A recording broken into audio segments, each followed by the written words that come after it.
Minimum 1 কোটি voter আছে যারা জীবনে কোনোদিন নৌকা মার্কা ছাড়া অন্য কোনো মার্কায় ভোট দেয় নাই। এদের জন্য আপনি কি বিকল্প রাখছেন? বাংলাদেশের ইলেকশনে আসলে 12টা বাজে গেছে। আপনি যে ইলেকশনটা করতেছেন উনি অনেক বলতেছেন কিন্তু ইতিহাসের সর্বশ্রেষ্ঠ নির্বাচন উনি দিবেন। উনি কিন্তু বলেছেন এই কথাটা, উচ্চারণ করেছেন। কি বুঝে বলছেন আমি জানি না। উনি ইতিহাসও বুঝেন কিনা জানি না, সর্বশ্রেষ্ঠ বুঝেন কিনা আমি জানি না। একটা নির্বাচন হতে যাচ্ছে, আপনি একটা কথা মাথায় রেখেন, বাংলাদেশে মিনিমাম 1 কোটি ভোটার আছে। মিনিমাম 1 কোটি ভোটার আছে যারা জীবনে কোনোদিন নৌকা মার্কা ছাড়া অন্য কোনো মার্কায় ভোট দেয় নাই। এদের জন্য আপনি কি বিকল্প রাখছেন? আপনি এদের জন্য কি বিকল্প রাখলেন? একটা নির্বাচন যে আপনি করবেন, সেই নির্বাচনে এদের বিপুল নির্বাচনটা আপনি কার জন্য করবেন? পলিটিক্যাল পার্টির জন্য নাকি সাধারণ মানুষের জন্য? নির্বাচন যদি সাধারণ মানুষের জন্য হয়, আজকে এসি বলেছেন সাধারণ মানুষকে তারা সম্পৃক্ততা চান। যদি সাধারণ মানুষের জন্য নির্বাচন হয়, তাহলে যে মানুষগুলো যাকে ভোট দিতে চায় যখন সেই মার্কাটা না পাবে, তাহলে এটা নির্বাচন হলো। এবং এই নির্বাচনটি বহুত বিপদে পড়বে গভর্নমেন্ট, এবং সবচেয়ে বড় বিপদে পড়বে যারা নির্বাচিত হয়ে আসবে তারা।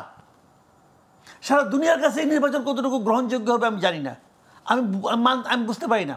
কারণ 2014 নির্বাচন করে আওয়ামী লীগ ক্ষমতায় আসছিল, ওই নির্বাচনটা খুব গ্রহণযোগ্য ছিল। ওই নির্বাচনের কথা যখন তারা নিজেরা উচ্চারণ করতো, খুব কি আনন্দের সঙ্গে উচ্চারণ করতো। তো এরকম একটা নির্বাচন আয়োজন করতে যাচ্ছেন ইউনূস সাহেব, এবং ভাবতেছেন যে ইতিহাসের সর্বশ্রেষ্ঠ নির্বাচন উনি করে ফেলাবেন। কিন্তু কেন করবেন ভাই? কিন্তু এই যে প্রেক্ষিত এখন চলছে, তাতে আওয়ামী লীগকে নির্বাচনের জন্য অনুমতি দেওয়াও কি আসলে অন্যরা মানবে? এটা তো আমি বলতে পারবো না। আওয়ামী লীগের নিষিদ্ধ আমি কই নাই, ওই ঝামেলা আমার ফেলান কেন? ওটা ইউনূস সাহেব বুঝবে। উনি কী কারণে করছেন, কী করছেন না করছেন উনি বুঝবে। এটা বিষয়টা কি হবে যে নির্বাচনে উনি যে কাজটা করতে যাচ্ছে, এই কাজটা করার পর সারা দুনিয়ার মানুষ কিন্তু উনি যা বলবে তাই ওইটাই কিন্তু হবে না।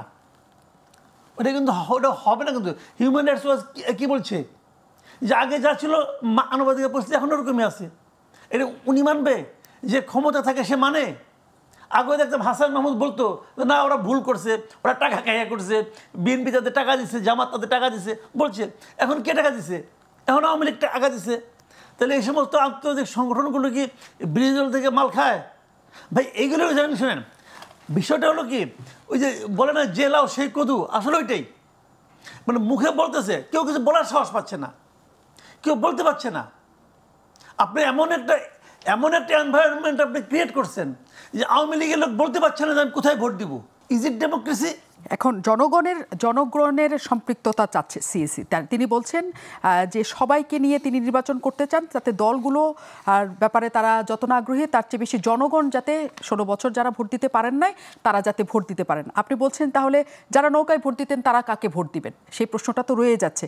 কিন্তু সেই প্রশ্নের উত্তর বা সেই পার্সেন্টেজ ভোটার কোথায় আসলে যাবে সেই উত্তর আমাদের কাছে এখনো জানা নাই।